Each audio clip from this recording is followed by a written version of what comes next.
قسم کے لوگ ایسے ہیں جسے اللہ تعالیٰ انتہا پسند کرتا ہے، بے انتہا پسند کرتا ہے۔ یہ 8 قسم کے لوگ اللہ تعالیٰ اتنے پسند ہیں، اتنے پسند ہیں۔ اللہ تعالیٰ فرشتوں سے فرماتا ہے، اے میرے فرشتوں، یہ لوگ مجھے اتنے پسند ہیں، آپ نے ان سے سوال و جواب نہیں کرنا، ان کو بغیر حساب و کتاب سے، بغیر حساب و کتاب کے قبر سے جنت میں داخل کرنا ہے۔ اللہ تعالیٰ کو یہ لوگ اتنے پسند ہیں کہ اللہ تعالیٰ اپنے فرشتوں سے فرماتا ہے، اے فرشتوں میرے جنت کے سارے دروازے کھول دو، یہ لوگ جس دروازے سے چاہیں داخل ہوگا۔ یہ 8 خوش قسمت انسان، 8 خوش قسمت لوگ وہ کون سے ہیں جو بغیر حساب و کتاب کر جنت میں داخل ہوں گے؟ ان 8 خوش قسمت انسان لوگوں میں سے پہلے نمبر پہ آتا ہے شہید، جو اللہ تبارک و تعالیٰ کی دین کی سربلندی کے لیے لڑتا ہے۔ وہ کافروں سے لڑتا ہے، کافروں کو فنار کرتا ہے، کافر اس سے لڑتے ہیں، وہ لڑتے لڑتے ایک وقت ایسا آتا ہے وہ اللہ تعالیٰ کے راستے میں شہید ہو جاتا ہے۔ اور ایک تلوار ایسی لگتی ہے جو اس کو موت کا مقدر بنتی ہے۔ اللہ تعالیٰ کے راستے میں وہ لڑتے لڑتے لڑتے شہید ہو جاتا ہے۔ اس شہید ہونے والے کا خون کا قطرہ زمین پہ بعد میں گرتا ہے، لیکن اللہ تبارک و تعالیٰ اسے جنت کا ٹکٹ پہلے لگا دیا۔ یہ 8 قسم کے لوگ ایسے ہیں جن کو جنت کا ٹکٹ دنیا ہی میں مل جاتا ہے۔ نمبر 2 پہ آتا ہے اسلامی ملک کی سرحد کی حفاظت کرنے والا شخص، جو اپنے بیوی بچوں کو چھوڑ کر، اپنے بہن بھائیوں کو چھوڑ کر، اپنے والدین کو چھوڑ کر اسلامی ملک کی سرحد کی حفاظت کرتا ہے۔ وہ اس لیے کرتا ہے کہ وہ غیر مسلم، کوئی کافر میرے مسلمانوں بھائیوں پر، کلمہ پڑھنے والے لوگوں پر حملہ نہ کر دے، کوئی تکلیف نہ پہنچا دے، تو اس لیے سرحد پہ حفاظت کرتا ہے، اپنے گھر کی پرواہ کیے بغیر حفاظت کرتا ہے۔ یہ ایک ایسا شخص ہے جسے اللہ تعالیٰ بے حد پسند کرتا ہے، اور اللہ تبارک و تعالیٰ اس شخص کو کل قبر سے سیدھا جنت میں داخل کرے گا۔ اس شخص سے کوئی حساب و کتاب نہیں لیا جائے گا، یہ شخص بغیر حساب و کتاب جنت میں داخل کیا جائے گا۔ نمبر 3 پہ آتا ہے بیماری کی حالت میں اللہ تبارک و تعالیٰ کو پیارا ہونے والا شخص۔ بیماری کی حالت میں فوت ہونے والا شخص بھی کل بغیر حساب و کتاب جنت میں جائے گا۔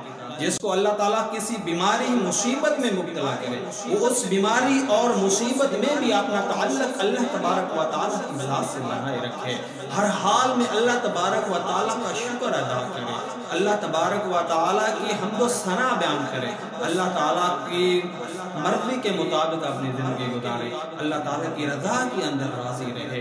یہ ایک ایسا شخص ہے جو بغیر حساب و کتاب جنت میں جائے گا۔ کسی شخص نے پوچھا، یا علی بتائیے یہ آنے والی مصیبت اور آنے والی بیماری یہ کیسے پتہ چلے گا؟ یہ ہمارے لیے آزمائش ہے یا ہمارے لیے مصیبت ہے؟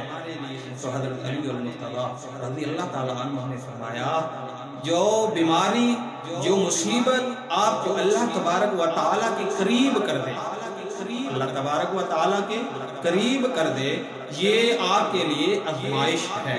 یہ اگر وہ آنے والی مصیبت، آنے والی بیماری آپ کو اللہ تبارک و تعالیٰ سے دور لے جائے، اللہ تعالیٰ سے تعلق توڑ دے، تو یہ جو ہے بیماری، مصیبت، یہ آپ پر عذاب ہے، عذاب ہے، آزمائش نہیں ہے۔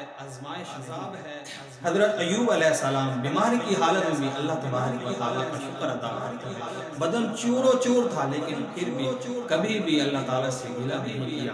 کسی نے پوچھا، ایوب علیہ السلام سے پوچھا، بتا کہ وہ تیرے جو بیماری والے دن تھے وہ اچھے ہیں جو تو آج ٹھیک ہو گیا ہے، آج صحت مند ہے، آج والے دن اچھے ہیں؟ تو ایوب علیہ السلام نے فرمایا، بندے دن وہ اچھے تھے بیماری والے۔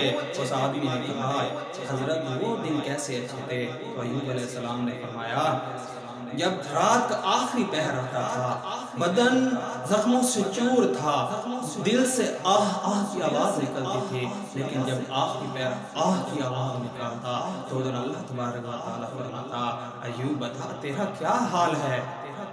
جب سے میں ٹھیک ہوا ہوں اس وقت اس سے اللہ تعالیٰ نے اس وقت سے آج تک میرا حال ہی نہیں پوچھا۔ حال وہ اچھا تھا، مصیبت میں تھا تو اللہ تعالیٰ میرا حال پوچھا تھا، اس سے بعد جب تک ٹھیک ہوں اللہ تعالیٰ نے میرا حال ہی نہیں پوچھا۔ نمبر 5 پہ آتا ہے جمعے کے دن فوت ہونے والا شخص، جمعے کی رات کو فوت ہونے والا شخص۔ یہ بھی بغیر حساب و کتاب جنت میں جائیں گے۔ نمبر 6 پہ آتا ہے نابالغ بچہ، چھوٹے بچے فوت ہوتے ہیں جو، یہ بھی بغیر حساب و کتاب جنت میں جائیں گے۔ نمبر 7 پہ ہے رات کو سورت ملک کی تلاوت کرنے والا شخص جو اپنی زندگی کا حصہ بنا لیتا ہے، بستر پہ جانے سے پہلے بستر پہ جا کے سورت ملک کی تلاوت کرتا ہے، یہ بھی شخص اللہ تعالیٰ کو اتنا پسند ہے کہ اس کو بھی اللہ تعالیٰ بغیر حساب و کتاب کا جنت میں داخل کرے گا۔ اور نمبر 8 پہ آتا ہے طاعون کی مرض میں فوت ہونے والا شخص بھی کل بغیر حساب و کتاب جنت میں داخل ہوگا انشاءاللہ۔ اللہ تبارک و تعالیٰ سے دعا ہے اللہ تعالیٰ ہمیں نیک بنائے، اپنے راستے پہ چلنے کی توفیق عطا فرمائے۔ آمین ثم آمین۔ الحمدللہ۔